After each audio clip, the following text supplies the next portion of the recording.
إن هذا القرآن يهدي للتي هي أقوم ويبشر المؤمنين الذين يعملون الصالحات أن لهم أجرا كبيرا.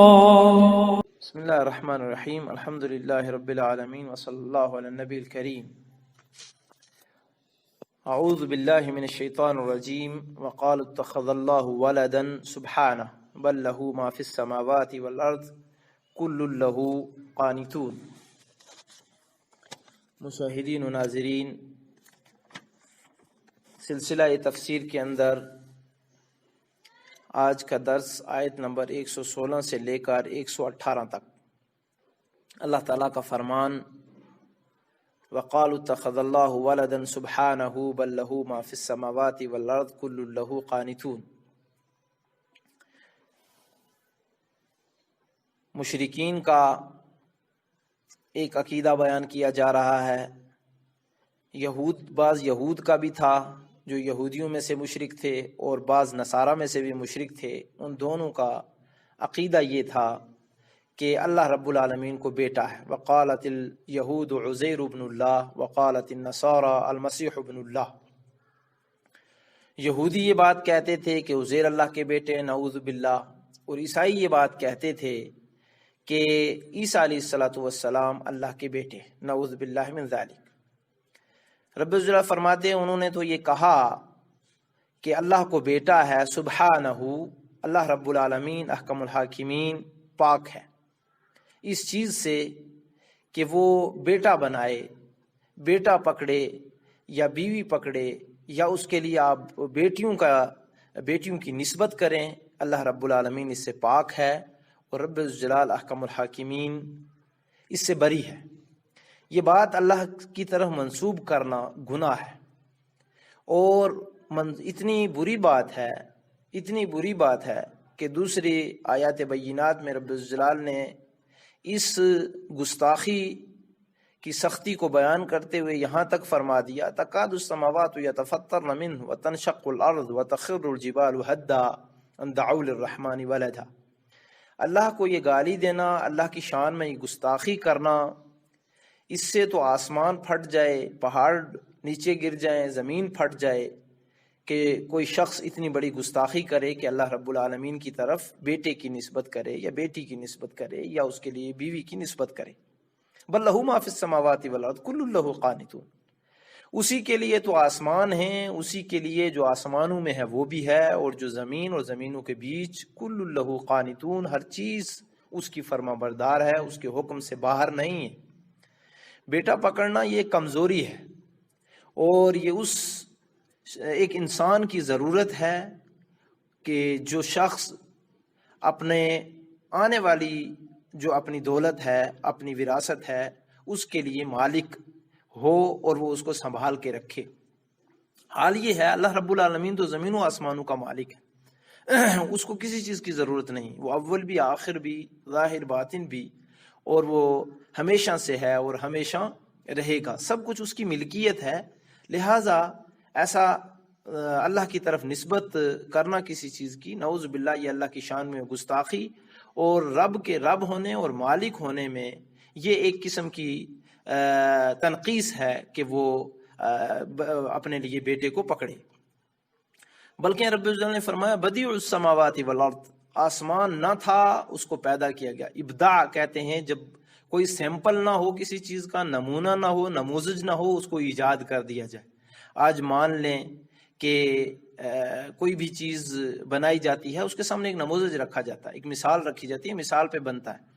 کوئی اس سے سابق مثال نہ تھی تو اللہ تعالیٰ نے آسمانوں کو بھی بنایا، زمین کی بھی مسبق کوئی مثال نہ تھی، رب العزت اس کو بھی بنایا. وَإِذَا قَضَىٰ أَمْرًا فَإِنَّمَا يَقُولُ لَهُ كُن فَيَكُونُ. رب الجلال تو وہ ذات ہے کہ جب کسی چیز کا ارادہ کر لیتی ہے، بس وہ رب الجلال فرماتے ہیں ہو جا، بس وہ ہو جاتی ہے. اصل میں یہ جاننا ضروری ہے کہ جب اللہ رب العالمین کے حکم کی فرما بردار ہے ہر چیز، جیسے ہم نے پچھلی آیت میں جانا، آسمان و زمین بغیر کسی نمونے کے بنائے ہوئے ہیں، یہ اللہ کی کاریگری میں سے ہیں، اور صرف لفظ کن سے رب الجلال نے ہر چیز کو وجود بخشا ہے، تو بھلا اس ذات کو اولاد کی ضرورت کیسے ہو سکتی ہے، یہ سمجھایا جا رہا ہے۔ اس ذات کو اولاد کی ضرورت کیسے ہو سکتی ہے، یہ بات سمجھائی جا رہی ہے کہ جب وہ ہر چیز اس کی فرمانبرداری میں ہے، اور کوئی مسبق نموذج اور اسی طرح سیمپل نہ تھا، رب الجلال نے آسمانوں کا وجود بخشا، زمینوں کا بخشا، جو اپنے اندر ایک بڑی نشانی رکھتے ہیں اور چیلنج ہے دنیا کے لیے۔ رب الجلال نے آسمانوں کا ذکر کیا تو کہا اس کو کھمبے کے بغیر میں نے کھڑا کیا، اس میں کوئی پھٹن دکھتی ہے تو بتاؤ، یا اس کے کناروں کی زمین کے کناروں پہنچ سکتے ہو تم تو بتاؤ۔ لہٰذا انسان یہ اتنا کمزور اور بے بس ہے کہ اللہ کی اس نشانی کو چیلنج نہیں کر سکتا، تو پھر اللہ کی طرف وہ بات کیوں منسوب کرتا ہے؟ اس کو علم نہیں ہے۔ حال یہ ہے کہ اللہ تعالیٰ نے اپنی طاقت کا اس طرح بھی اظہار کر دیا کہ وہ بس کسی چیز کو کہتا ہے ہو جا، پس وہ ہو جاتی ہے، اس کے ارادے سے سب چیزیں چلتی ہیں۔ اس لیے اللہ رب العالمین کی شان میں گستاخی ہرگز نہیں کرنی چاہیے۔ جس چیز کا علم نہ ہو وہ کبھی بھی اللہ کی طرف منسوب نہ کرے انسان، اور ہر چیز کا گناہ انسان، ہر چیز اللہ کے پاس لکھی ہوئی ہے، اور ایسی بات کرنے والا تو اللہ کے سامنے بہت بڑا گنہگار ہے۔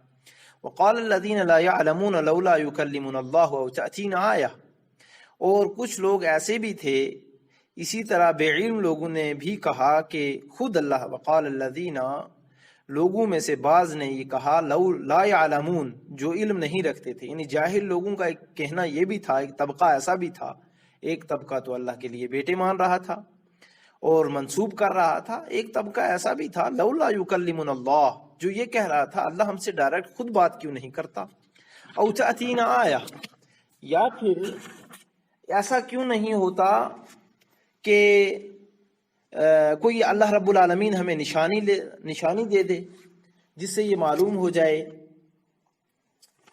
نشانی بھیج دے۔ قال الذین من قبلہم مثل قولہم، اسی طرح ایسی ہی بات ان کے اگلے لوگوں نے بھی کہی۔ رب العالمین فرماتے ہیں یہ جو جاہل لوگ یہ کہہ رہے ہیں، ایسی لوگ بنی اسرائیل کا طبقہ جو کہہ رہا ہے، ایسے پہلے بھی لوگ گزرے ہیں جو ایسی باتیں کہتے رہے۔ تشابہت قلوبہم، اب یہ جہالت کی بات ایک جاہل آدمی کرتا ہے تو اس کی مثال یہ دی جا رہی ہے کہ ایسے جاہل پہلے بھی گزر چکے ہیں، کیونکہ ان کے دل بھی ان کے مشابہ تھے، جیسے یہ کہہ رہے ہیں ایسے وہ انہوں نے بھی کہا، گویا ان کا اور ان کا جوڑ پڑ رہا ہے کس چیز میں؟ جہالت میں۔ رب العزت فرماتے ہیں قد بینا الآیات لقوم یوقنون، ہم نے جو آیتیں بیان کی ہیں وہ تو یقین کرنے والوں کے لیے واضح ہم نے بیان کر دی ہیں اور واضح بتا دی ہیں، لہٰذا ان کو یقین کرنا چاہیے۔ اصل میں اس بات کو اس طرح سے سمجھ لیں کہ اس آیت سے مراد مشرکین عرب ہیں جنہوں نے یہودیوں کی طرح مطالبہ کیا کہ اللہ تعالی ہم سے براہ راست گفتگو کیوں نہیں کرتا، یا کوئی بڑی نشانی کیوں نہیں دکھا دیتا جسے دیکھ کر ہم مسلمان ہو جائیں، جس طرح کے سورہ بنی اسرائیل میں بھی اس کا واقعہ ہے اور دیگر مقامات پر بھی۔ دوسری بات یہ سمجھنی ہے کہ جو تشابہت قلوبہم کے اندر مزید مفسرین نے یہ بات بھی کہی ہے، مشرکین عرب کے دل کفر و عناد اور انکار سرکشی میں اپنے ماقبل کے لوگوں کے دلوں کے مشابہ ہو گئے، جیسا سورہ زاریات میں اللہ تعالیٰ نے فرمایا ما اتی الذین من قبلہم من رسول الا قالوا ساحر او مجنون اتواصوا بہ بل ہم قوم طاغون، ان سے پہلے بھی جو رسول آیا اس کو لوگوں نے جادوگر یا دیوانہ ہی کہا تھا، کیا اس بات کی ایک دوسرے کو وصیت کر جاتے تھے؟ نہیں، یہ سب سرکش لوگ تھے، یعنی قدر مشترک ان سب میں سرکشی کا جذبہ تھا، پہلے لوگوں میں بھی اور مشرکین عرب میں بھی۔ اس لیے داعیان حق کے سامنے نئے مطالبات رکھتے ہیں یا انہیں دیوانہ گردانتے ہیں۔ اس طرح سے یہ حق کو کاٹنا، حق کے سامنے لا کر اپنے یہ جہالت کی باتیں کرنا اور حق کو روکنے کی ناکام کوششیں کرنا، یہ پہلے لوگوں کا بھی عمل رہا۔ اور ان آیات بینات میں اللہ رب العالمین نے جہاں اپنی توحید کو واضح کیا ہے اور جہاں اللہ رب العالمین نے اپنی کاریگری کو واضح کیا ہے، وہیں پر مشرکین عرب کا ایک یہ برا رویہ کہ جو پرانے لوگوں کی رسم و رواج جو جہالت کی تھیں، ان جہالت کی رسم و رواج کو اور انہی کی باتوں کو آگے یہ بھی منتقل کرتے تھے، جیسا کہ کہا گیا آیت کے اندر تشابہت قلوبہم، کہ جیسے پہلے لوگ نبیوں کو دیوانہ کہہ دیتے، جادوگر کہہ دیتے، یا پھر جو ہے سرکش کہہ دیتے، اس طرح سے مشرکین عرب کا بھی معاملہ اللہ کے نبی صلی اللہ علیہ وسلم کے ساتھ رہا۔ لیکن فعلاً اور حقیقتاً جب دیکھا جائے گا تو پھر ان کی بات انہی کے منہ پر آ جائے گی، تمام چیلنجوں کا جو ان کو بار بار سامنا کرنا پڑا، اور اس کے اندر یہ مبہوت ہوئے، ذلیل ہوئے، رسوا ہوئے اور کسی بات کا جواب نہ دے پائے، تو نتیجتاً یہ ہوا کہ دنیا میں بھی رسوائی اور آخرت میں بھی رسوائی ہے۔ لہٰذا انسان کو اس مختصر سے درس کے اندر جو خصوصی پیغام ہے وہ یہ ہے کہ ہرگز جہالت کا معاملہ کسی کے ساتھ نہیں کرنا چاہیے، اور اپنے دین کے اندر جاہل انسان کو ہرگز نہیں رہنا چاہیے۔ دنیا کے علوم اور فنون کے اندر آپ سر کر جائیے، بہت پڑھ جائیے، لیکن اپنے دین سے ناواقف اور جاہل نہ رہیے۔ عام رواج آج بن چکا ہے، کہتے ہیں جی مولویوں نے دین کو ایسا کر دیا، فلاں نے یہ کر دیا، فلاں نے وہ کر دیا۔ یہ بات قیامت کے دن میری، آپ کی یا کسی بھی ایسے کہنے والے کی دلیل نہ سمجھی جائے گی۔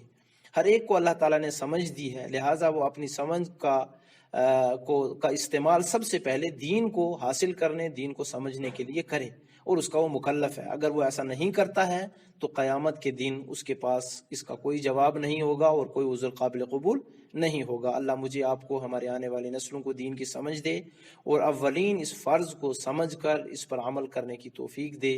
اور نبی علیہ السلام نے فرمایا تھا جس کے لیے اللہ خیر کا معاملہ کرتا ہے اس کو دین کی سمجھ دیتا ہے۔ ہمیشہ اپنے لیے، اپنے اولاد کے لیے دین کی سمجھ مانگیے، اور یہ دعا کیجیے اللہم فقہنی فی الدین وعلمنی التاویل، اللہم فقہنی فی الدین وعلمنی التاویل۔ والسلام علیکم ورحمۃ اللہ۔